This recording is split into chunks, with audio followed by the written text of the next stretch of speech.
औरत यह जानकर बहुत डर गई कि उसके पति को हाल ही में घर पर भूख नहीं लगी थी। बार बार कहने पर भी वह कुछ ही निवाला खा पा रहा था।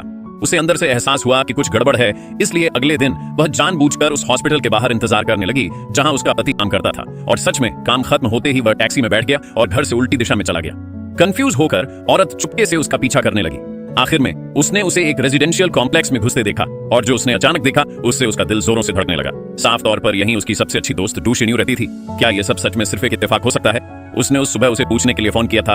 उसने अपनी सबसे अच्छी दोस्त से उसकी हाल की हालत के बारे में पूछा और उसकी दोस्त ने जवाब दिया कि वह अभी शहर से बाहर बिजनेस ट्रिप पर है और कुछ समय तक वापस नहीं आएगी। लेकिन अब उसका पति पड़ोस में आ गया था। वह जितना ज्यादा इसके बारे में सोचती वह उतनी ही ज्यादा डर जाती। उसके मन में एक भयानक ख्याल तेजी से आ रहा था। उसके पति और सबसे अच्छी दोस्त ने शायद उसे पहले ही धोखा दे दिया था। अपने शक का सामना करने के लिए औरत ने अपनी चिंता को दबाया और अपनी सबसे अच्छी दोस्त का दरवाजा खटखटाया। दरवाजा उसकी सबसे अच्छी दोस्त के पिता ने खोला। बूढ़े आदमी ने गर्मजोशी से उसका स्वागत किया। औरत बेसब्री से उससे अपनी सबसे अच्छी दोस्त के बारे में डिटेल्स जानने की कोशिश करने लगी। अंदर आ जाओ। अंदर आते ही औरत की आंखें कमरे में सर्चलाइट की तरह घूमने लगी। अपने पति को ढूंढने की कोशिश कर रही थी, लेकिन इधर उधर देखने के बाद भी उसे उसका कोई पता नहीं चला। तभी शोर सुनकर उसकी सबसे अच्छी दोस्त अपने कमरे से बाहर आई। औरत बिना कुछ कहे बेडरूम में भाग गई। सिर्फ उसकी सबसे अच्छी दोस्त का बच्चा गहरी नींद में सो रहा था। उसका पति अभी भी कहीं नहीं दिख रहा था। उसकी चिंता बढ़ गई। उसने अपने पति को कॉम्प्लेक्स में आते हुए साफ देखा था। वह हवा में कैसे गायब हो सकता था? और क्या उसकी बेस्ट फ्रेंड को बिजनेस ट्रिप पर नहीं जाना था? वह अब घर पर कैसे हो सकती है? उसकी बेस्ट फ्रेंड ने उसके अजीब बर्ताव को साफ साफ देख लिया था, लेकिन इसे छिपाने के लिए वह फिर भी घबराकर उससे वजह बताने लगी।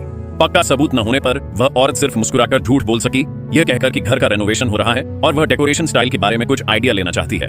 फिर अपनी बेस्ट फ्रेंड की लॉयल्टी टेस्ट करने के लिए उसने तुरंत एक प्लान बनाया। जानबूझकर कहा कि वह उसे एक ब्लाइंड डेट पर इंट्रोड्यूस कराना चाहती है और पूछा कि क्या वह अगले दिन मिलने के लिए फ्री है।